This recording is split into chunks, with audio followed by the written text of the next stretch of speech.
Welcome to the Deep Dive. Today, we're looking closely at a very specific, quite personal story. It's an account of alleged property investment fraud. Our goal is really to pull out the key details, maybe some warning signs, from this individual's own recollection of events. The sources we've looked at, the detailed experiences starting around, let's see, March 2020. So picture this. You get a phone call, and the person calling introduces herself as Ghazala Din. Now, according to this account, Ghazala Din pitched a property investment scheme. And it sounded really, really appealing.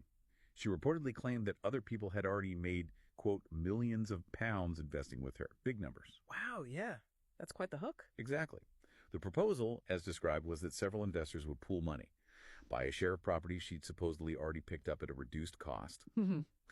And she apparently assured them these properties would generate monthly profits, based on future values, plus large bonuses upon sale at a future date. It really paints a picture of a golden opportunity, doesn't it? It certainly sounds enticing. The promise of passive income, big future payouts, it ticks a lot of boxes for what people look for. As we went through the source material, one detail really jumped out at me. Maybe a big red flag. Ghazala Din allegedly also offered a commission for any investor who brought other people into the scheme. The person recalling this even specifically asked her, what's the process? How do I recommend someone? Okay. Now that's interesting. These pitches often layer incentives, don't they? You have the initial promise, high returns, maybe undervalued assets, that gets you interested. But then adding a commission for referrals, well, that's not just about getting more investors in. It can sometimes resemble, a pyramid type structure. It creates a sense of urgency, social proof too. People might think, oh, well, if other people are joining and they're bringing their friends in, it must be legit. It's powerful. It taps into networks. That makes a lot of sense. So it's leveraging those social connections, not just the money itself. And then our source describes this like critical condition that came next. This individual claims, Ghazala Din said, yes, you will get a bonus payment for every person you bring in. But Jada, you, the investor, would need to handle all the money, collect the funds from these new people you brought in, and then send those amounts directly to her, to Ghazala Din. Just think about that for a moment. You're suddenly not just investing your own money. You're potentially acting as a kind of middleman, handling other people's cash in this chain. That feels risky. Yeah, that specific detail.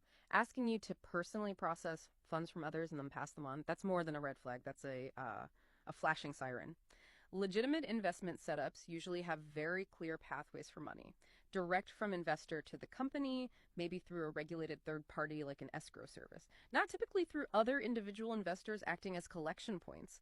It potentially shields the main operator, the person at the top, from direct ties to every single transaction.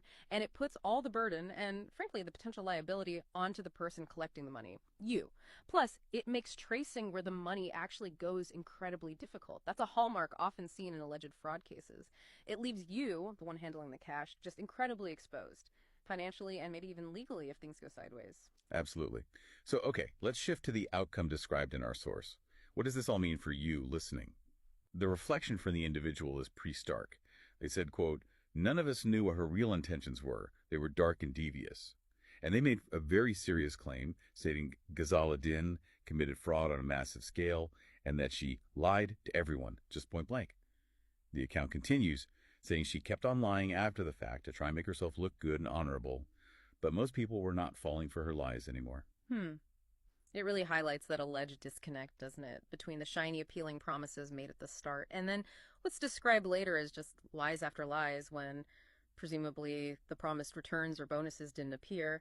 The source suggests these later lies involve, excuses, delays, unexpected problems, anything to keep the appearance going. It really speaks to that potential gulf between the sales pitch and the alleged reality. So this raises a really critical question for you to think about. When you're looking at financial opportunities, especially ones that seem maybe a bit unconventional, like involving third parties or unusual ways of handling money, what does this specific account make you look for? What does a request for you to personally collect and forward funds from other people signal about the risk involved?